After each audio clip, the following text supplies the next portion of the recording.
this is the saddest case out of all of them, It that really is. somebody's lost their life because our government want to play with our lives. They want to silence us. They want us to stop, having an opinion or having the right to protest. He was protesting. He wasn't rioting. And you're quite right. He wasn't violent. He stood there with a placard. But there is growing concern that the so-called rioters or the social media posters after the Southport Massacre Cover Up have been coerced into pleading guilty. Mark Heath wrote about one of these cases which has captured the attention of the world, including Elon Musk. He wrote, Cameron Bell and her boyfriend Kyle Barber were both arrested and, more importantly, both coerced into pleading guilty. I am in contact with the family. They are going through hell. I am hoping to get permission to share their story, but what I've been told up until now is shocking. I will update in due course. So, Mark Heath, just before you go into exactly what you can on this story, I want to remind people about Cameron Bell, because I was one of the people who, thank goodness, helped bring the attention of Elon Musk to this case, because it is so appalling. She is a 23-year-old young lady who was working as a care worker.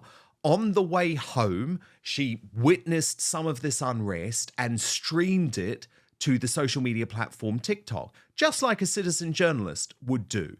She didn't encourage any violence. She wasn't involved in any violence. And the most despicable thing is that this young lady lost her job as a care worker because when she was arrested, she was remanded in custody. She has been locked up now for months. And as a result, her 9-month sentence will, obviously, the time that she's already spent behind bars, that will count to her 9-month sentence. But Mark Heath, I know you know more about this case than anyone, so can you share what you know? So the good news is Cameron will be out on Monday next week. That's when she's due to come out. Because she served her time because they remanded her in custody, is that right? They remanded her straight away. She was told to plead guilty. I haven't spoken to her directly. I've been speaking to her parent. And when I say her parent, I have to clear this up because this is shocking in itself, that she lives with Kyle. So Kyle's her boyfriend, Kyle Barber, who is in prison as well. His trial is in January of next year. And she lives with his mum and him, and has done for the last 8 years. She considers her to be her mum, and vice versa, daughter, etc. So yeah, Cameron's due out on Monday. I'm going to speak to her on Monday, all being well. But yeah, back to the start. What world do we live in when things are going on in the UK and you're on your way home from work after caring, and my wife's a carer, and I know how hard a job it is. We don't have many good, honest English folk, by the way, who want to do that job. We don't. No, we don't. And she's on her way home, and everything's erupted. And they live in Southport. So they don't live in Southport, in Tamworth, sorry. And she's on her way home, and she's like, "Wow, look at this." Yeah, because Tamworth, people will remember, was one of the worst sort of scenes of protests after what happened. It was, yeah. And just as a live stream, the TikTok, I think that the only thing that she did that was any kind of bad was she called immigrants tramps, and that was it. Mm-hmm. But who gets locked up for calling somebody a tramp? Well, exactly. Some people might think it's not very nice. I cannot see how it's illegal. No, no. So she's arrested. She was told to plead guilty. I'm not actually honestly sure when people are being told to plead guilty, are they being told as well? And this is what I need to clarify with her when I speak to her, because her mum was unclear with this. Is, are they telling them that you'll be bailed, and then go from there, or because they can't surely be saying plead guilty, you'll get remanded in custody for a while. But then you'll get a lesser sentence. That can't be the case. So I do need to clarify that. So she's been told to plead guilty. She's now done her time. Now, for the grace of God, she's actually been okay in there. From what I'm told, she's actually done okay. She's you know, she's looked after herself. She's been looked after. She's a good girl. You Thank know, God. she works hard, and she hasn't had too bad of an experience of it. And she's super chuffed to be coming out on Monday. So all being well, I'll get to speak to her, and I'll be able to share more, and maybe point in your direction, Dan, so you can have a chat Yes, with her as please. well. We'll look, and if you're going to speak to her, I'd love to hear exactly what you get from that on Monday, because her case is so appalling. It is so shocking. I mean, here's a care worker whose whole life has been turned upside down. She might never recover from this psychologically. I mean, I pray that she does, and I pray that there is a turnaround. But again, I believe she has been a political prisoner.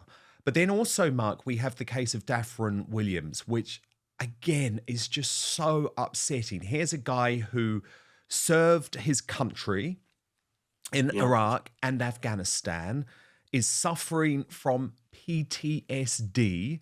His lawyer, John Allchurch, told the Cardiff Crown Court this defendant is a man who has served his country in the most difficult and trying circumstances, which has resulted in him suffering an ongoing mental disorder. And again, just like you, he posted on Facebook. He said he'd been to a Tommy Robinson march and that Tommy Robinson was a hero of his. And he is locked up for a long time by a 2 years. female judge who has allowed a paedophile to walk free. Yeah. His case is actually very similar to mine. He was charged with exactly the same thing, with intending to stir up racial hatred. I'm certain that if he'd have pleaded not guilty, that he'll be at home. I'm certain of that. So you know, who's advising these people? I am 99.9% certain that there is a story to tell here. There is a scandal. I do think people have been coerced. I do think people have been pressured, because other than myself, I only think there's me and there's one other guy that's got a trial next year that have actually pleaded not guilty. And oh, sorry, Mark, you just finished your point. It's absolutely crazy. And because his posts were no different to mine, they were tamer, some of them. I mean, my case, there was 60 plus posts they had of mine, where this picture that they were painting of me, which built up and built up and built up and built Yes, up. because that's what they try and do, isn't it? They To a try and grand say, oh, this is crescendo, exactly, this is a bad guy. He's on the far right, whatever that means. But the thing is, these decisions, look, this is such a serious thing, Mark, because these decisions, or as you put it, the coercion of some of these folk to plead guilty is, well, it's becoming deadly for some It's people. dangerous. Peter Lynch, who, as far as I'm concerned, was a good man. I've looked at his previous protests. This is someone who campaigned for Brexit for a very, very long time. You can see his sign there. He believed in a lot of corruption. He believed in the deep state. These are the types of things that the mainstream media or people in the establishment dismiss quite crudely as a conspiracy theory. So he's branded a conspiracy theorist fundamentally. But actually, he was a patriot who was very much all about controlling our borders and politicians fulfilling the will of the people. Two things that I absolutely agree with. He is locked up for, again, a sickening amount of time and is found dead in prison. Now, given what you told me earlier about your targeting by Asian men in prison who beat you up within hours of you being there, I shudder to think what Peter Lynch was going through. And can I just clarify again, while he was physically at the scene, right, of some of this unrest, he was not violent. In fact, there were occasions where the police were quite violent to him. Now, I'm also not criticizing the police, by the way, but I saw nothing to suggest that he should be locked up. Again, there were a few unsavory comments. I can't remember the exact words that he used, but he certainly made some comments about immigrants. But Peter Lynch is dead as a result of that decision to plead guilty. But first, we've partnered with Gundry MD to share this information with you. Would you believe me? if I told you inside your pantry right now is one of the healthiest foods on the planet? Yep, it's true, and it's not some weird trendy superfood. Spoiler alert, it's olive oil. You've probably used it cooking, but there are countless ways to use olive oil to help yourself feel and look younger. For example, olive oil is a natural way to help you achieve a more youthful appearance. Besides helping you look younger on the outside, it's a fantastic tool for your insides as well. According to Dr. Stephen Gundry, a famous cardiothoracic surgeon, nutrition expert, and health advocate, you should get as much high-quality olive oil into your daily routine as possible, whether it's taking a shot of it daily or keeping a bottle of it in your medicine cabinet. But what kind of olive oil is best for your health? Well, any olive oil can give you some benefits, but if you're looking to get the best result, it matters a lot which one you pick. The olive oil industry is huge. You can tell by the number of olive oil brands you see at the grocery store, and you can bet they're not all made with the consumer in mind. And many brands may even cut corners one way or another to increase profits. When Dr. Gundry came to this realization, he was appalled. But some olive oils are so powerful, it may only take a few tablespoons a week to see these incredible health benefits. So how can you tell between an olive oil that can be a health booster and which one isn't up to par? In an effort to answer that question, Dr. Gundry has decided to take a stand and release his personal research and findings. This video has gone viral since its release, and it's important you can see it so you can start benefiting immediately. So I'll tell you how. All you need to do is go to getolive1.com/outspoken, or it's probably easier if you just click in the link which is in the description box below. So let me repeat, that's olive, OLIVE, the number 1.com/outspoken, or just click in the link in the description box below. People who have taken his advice have shared their results with him, saying the olive oil they bought after learning his simple rules have helped change their lives. So make sure you go to getolive1.com/outspoken or click on the link in the description box below. This is the saddest case out of all of them. It That really is. somebody's lost their life because our government want to play with our lives. They want to silence us. They want us to stop, having an opinion or having the right to protest. He was protesting. He wasn't rioting. And you're quite right. He wasn't violent. He was stood there with a placard. Now, if everybody gets locked up for saying Foxtrot Oscar at officers, then there'd be nobody here. We'd all be in prison. This guy paid the ultimate price. He paid with his life. He was described in The Guardian as a despicable example of a grandfather. Is he? Or is he somebody that wants to look after the next generation of our society, our children, that is prepared to ask the question, is prepared to go out into the street and protest and say, who have we got living here?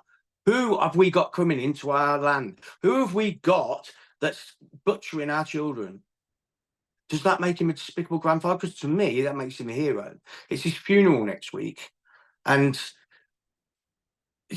my heart goes out to his family. I've been trying to find out who his family are so I can get in contact with them as part of my fundraising to see if I can do anything to help them.